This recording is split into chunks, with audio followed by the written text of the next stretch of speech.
So I actually kind of liked the way that my last nail polish tutorial turned out without me doing the voiceover and with me just kind of talking along with you. It ended up being really rambly and long, but I don't know. It kind of reminded me of Rachel from Makeup Never Sleeps, but I don't want to try and say that I'm as funny as her or as cool as her because I'm not.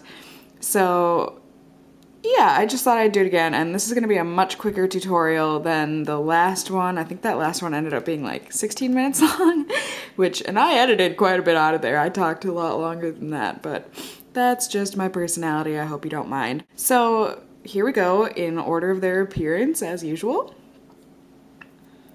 We have my OPI Natural Nail Base Coat, which I use all the time in all of its jankiness, with the brush not really being attached to the top, but you know, I love it if you've seen my nail tutorials before. And then I've got this Love and Beauty Forever 21 nail polish in Dusty Lavender. Is that how lavender is actually spelled? I thought it was D-E-R. Lavendar. Oh well. This one is also one size like that other Forever 21 nail polish that I used. Which I still think is really funny, you know, just in case you have really gigantic nails or really tiny nails. You don't have to be worried. This is one size, works for all.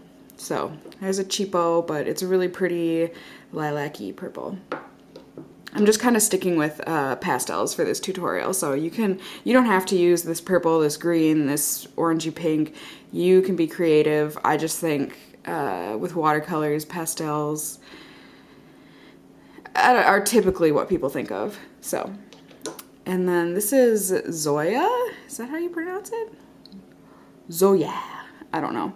I got this in a Birchbox of mine. This is in Bevan. Is that really the color name? Okay, well, it's kind of this shifty, and by shifty I don't mean it's like a sketchy nail polish, but it's just like, you know, sometimes the color, when I actually painted my whole nails with this, I thought it was going to be this, it's kind of a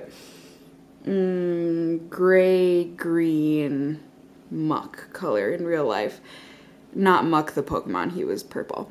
But this actually ends up looking slightly blue on your nails and also gray at some times, but some people told me it does look green because I was freaking out the first couple times I wore this. I was like, oh my god, what color are my nails?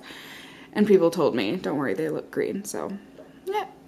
And then here is this Sally Hansen Smooth and Perfect in Sorbet.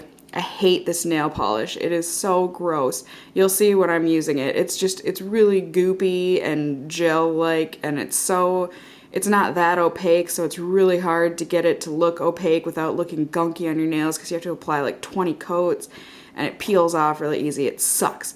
But I think for this tutorial, it'll be a great way to use this up because we're not painting our whole nail with this. And then you've seen this before too. This is Sally Hansen Extreme Wear in White On. It's still punny. You just need a white nail polish, and this is pretty quick drying, so I like this one.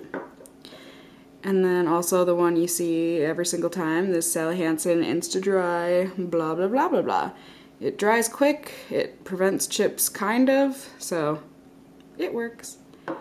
So, and then on top of that, you're also going to need some nail polish remover. You can take your pick. This is just my Jumbo Pink Target brand generic bottle.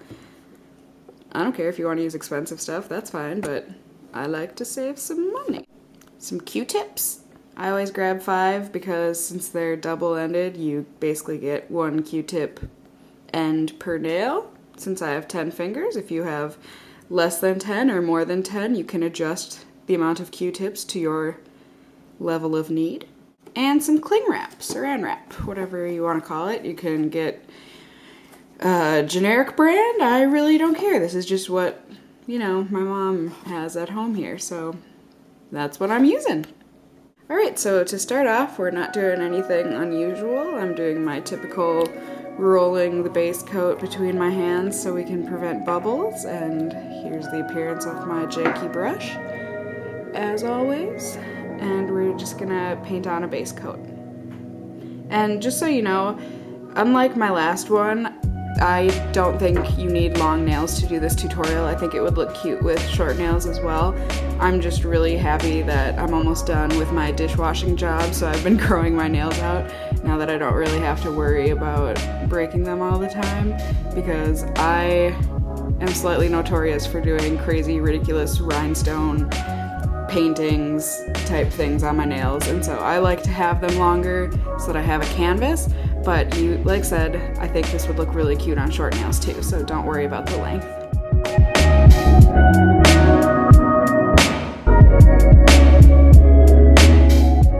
Alright, so now that that's done, you can see it's dry already, and we can get on to doing the actual painting of the nails. So I just realized I was an utter fool, and I said, you know, in the beginning, here's the nail polishes in order of appearance. No, it wasn't. So I hope you don't mind. So we're using the white next for our base coat. Well, you know, not the actual base coat, like the OPI one that I use, but you know, the base color coat. There we go. So you're just applying this. I'm gonna be doing 2 coats. Like I mentioned in my plaid nail tutorial, which I realized they're not actually plaid. I guess I use that term way too lightly. They're actually that gingham print, but I am sure people don't really mind, right? Oh, who knows? So I'm just applying this so that it ends up being an opaque white.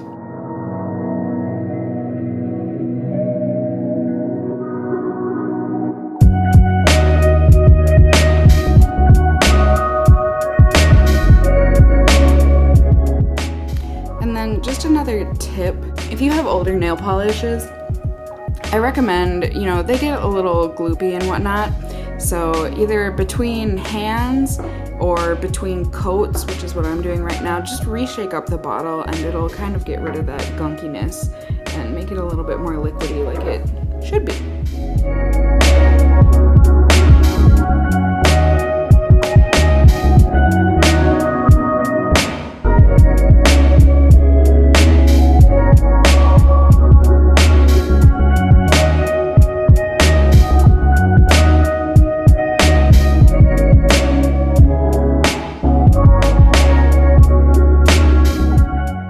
So now that your nails are painted nice and opaquely white, you just want to wait for this to dry, and as you can see, we are not worrying about messiness. That's what the Q-tips and nail polish remover is for.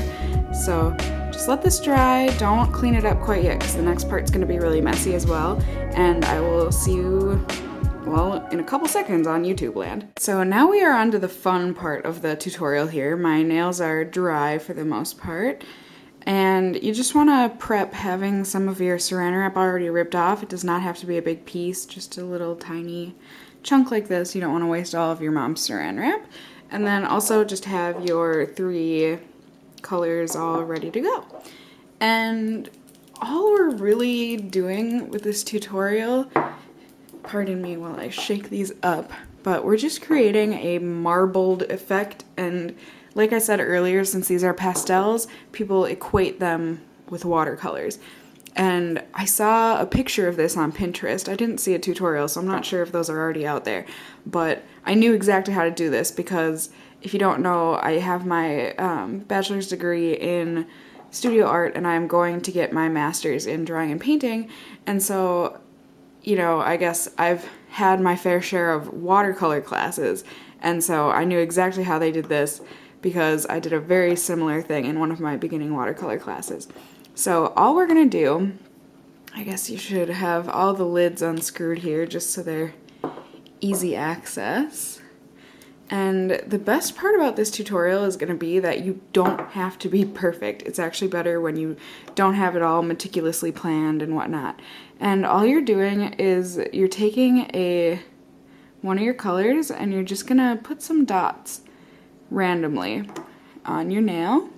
Some of them can be really loaded with polish, some of them, the dots obviously, I mean, you just don't want to color your whole nail, you want to leave some of that white peeking through, and yeah, just be kind of spontaneous with it. This does not need to be perfect. Like I said, it's going to be more fun when it's spontaneous.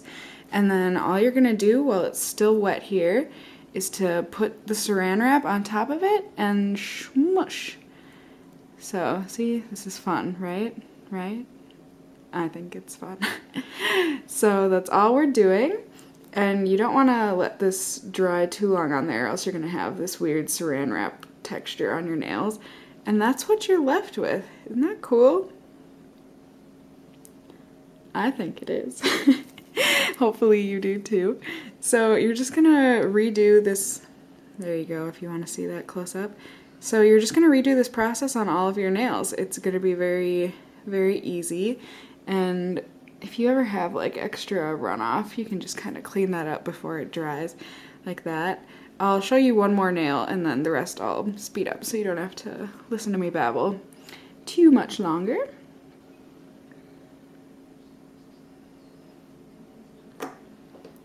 Sorry, I guess I should be talking to you while I do this. I don't really have any other stories. Check out my blog.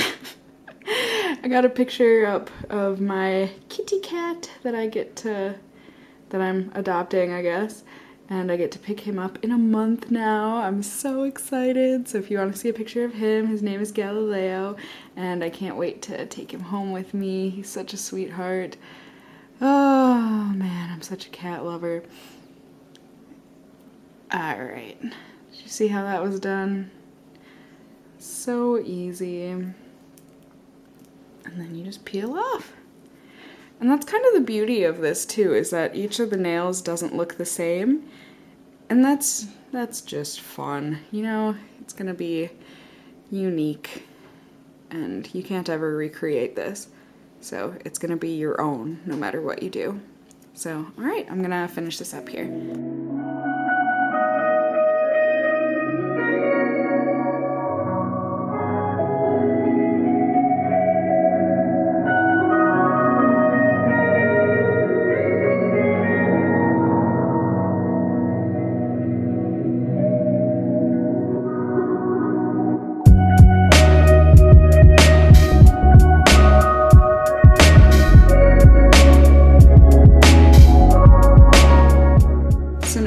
Gonna go on to cleaning up around the edges before we apply our top coat. So here we go.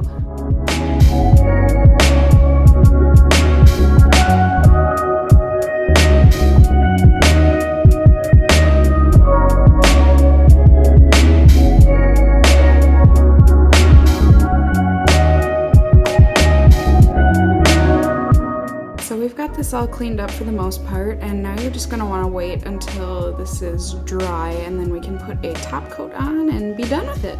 My nails are reasonably dry now, and so we're just going to paint on the top coat real quick.